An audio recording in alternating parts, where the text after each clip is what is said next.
Sveiki, sveiki! Es esmu atbraucis pie Ilzas Kujevskas māsas Vitas. Un, kā jau es solīju, mums ir papildus informācija par visu to gadījumu, par to nāves gadījumu, kurā pēc vakcinācijas ir mirusi Vitas māsa, 3 bērnu mamma. Un valsts zāļu aģentūra veselu mēnesi taisīja baigo izmeklēšanu un tā tālāk, un mums būs papildus informācija, skatieties, bet līdz tam mēs nonāksim. Tagad gribu bišķi iepazīstināt arī vēl pāris aktīvistiem, kuri vada Blakņu izpētes kanālu un izmeklēšanas kanālu, ļoti spēcīgs aktīvists vadījums, un Vine. Tev ir zināmi kaut kādi jau dokumenti par to izmeklējumu pēc valsts zāļu aģentūras? Jā. Bet varbūt tās visu pēc kārtas. Kas notika pēc vakcinācijas? Vai tavai māsai bija kaut kāds blaknes vispār? Nu, nākamajā dienā it kā nebija. Trūkā, bija aizdusa. Kad? Tas kaut kādā vēlāk? Nu, kaut kādas pāris dienas vēlāk. Pēc vakcinācijas? Pēc vakcinācijas, bet Ko mēs to nozīmē aizdusa nezinājām. izstāsta visiem cilvēkiem? Nu, viņi ir rakstījusi cāļu grupā, ka viņai ir grūti uzkāpt uz 3. stāvu. Ka viņai liekas, ka viņa ir uzkāpusi uz 30. stāvu. Vai viņi arī informēja savu ģimenes ārstu vai citus medītus par to? Nu, nē, tajā brīdī nē, tāpēc, ka bija ārā ļoti karsts laiks. Un likās, ka varbūt ir karsts ļoti un grūti, tādā ziņā grūti. Nekas par to neliecina. Labi. Kas notika tālāk? Kā tas viss izvērtās par letālu gadījumu?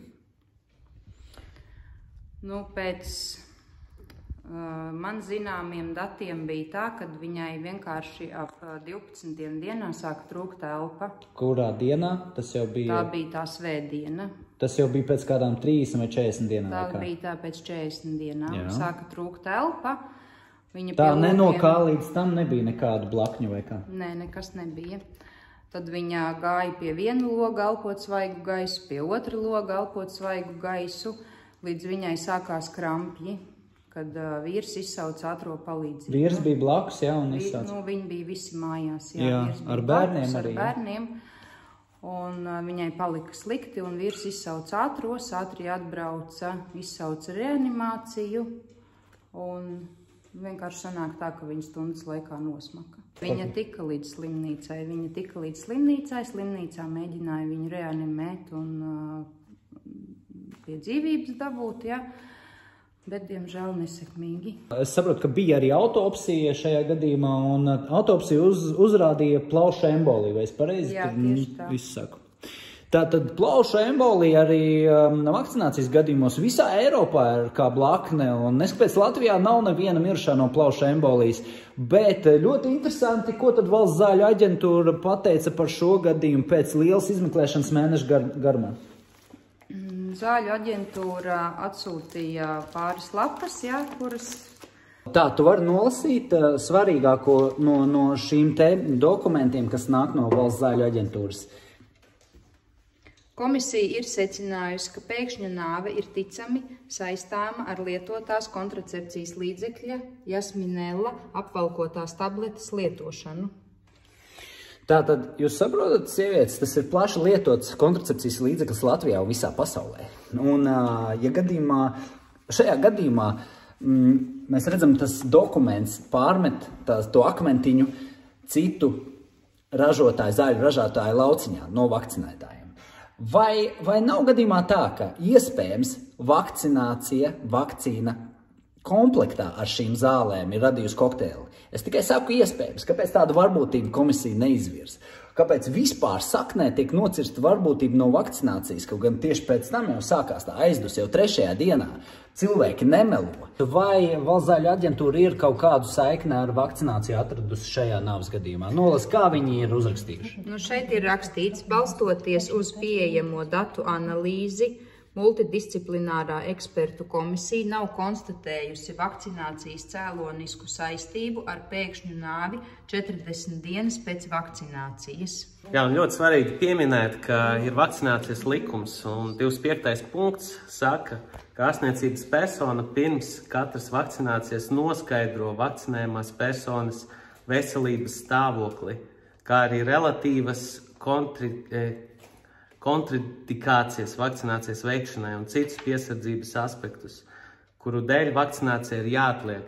Tātad mēs gribam redzēt pierādījumus un tiešām, ka bija tāda izpēte, ka konstatē, ka tātad cilvēks lieto kontracepcijas līdzekļus un ka tas nekādā veidā nevar izraisīt šo kokteili, par ko mēs tagad runājam, kas kā varētu būt bīstams cilvēkiem. Jā, bet Vadim, realitāte ir tāda, ka mūsu valstī nekas tāds netiek darīts un vienkārši vakcinē nepētot cilvēkus.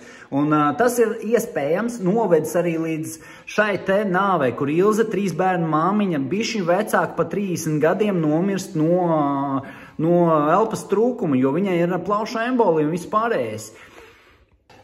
Vita, var tev vēl pajautāt, tu vari pateikt, man interesē, vai viņai kāds veselības stāvoklis bija Ilzei pirms tam? Ilze bija vesela, nekādas kroniskas saslimšanas viņai nebija, ne par kādu veselības sliktu pašsajūtu viņa nav sūdzējusies. Tā kā 3 bērnu mamma, ja, veselība viņai bija laba, dzemdības visas bija labas, nebija nekāda veselības problēmas. Patologa anatomiskā ekspertīze. Ilze Skujevska, 30 gadus veca, iestājās Pauls Stradiņa Klīniskā universitātes slimnīcā neatliekamās medicīnas centrā smagā stāvoklī, pulkstens 13:02. Neskatoties uz saņemto ārstēšanu nepilnas stundas laikā, 25.07. pulkstens 13:46 iestājās nāve. Un vai tur ir minēts arī kāda vakcinācija viņai tika veikta? 25. maijā un 15. jūnijā saņēma pilnu vakcinācijas kursu ar vakcīnu Pfizer. Un vai tur minēts arī pretapaukļošanās zāļu nosaukums? No 21. gada marta pēc e-veselības datiem lietojusi tabletes Jasminēla 0,02 mg, ko izrakstījusi Sijā Možums ginekoloģe.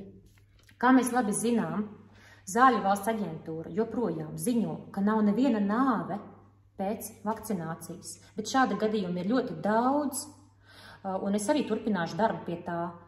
Tā nav tikai Ilze Skujevska vien, šie gadījumi mums ir zināmi.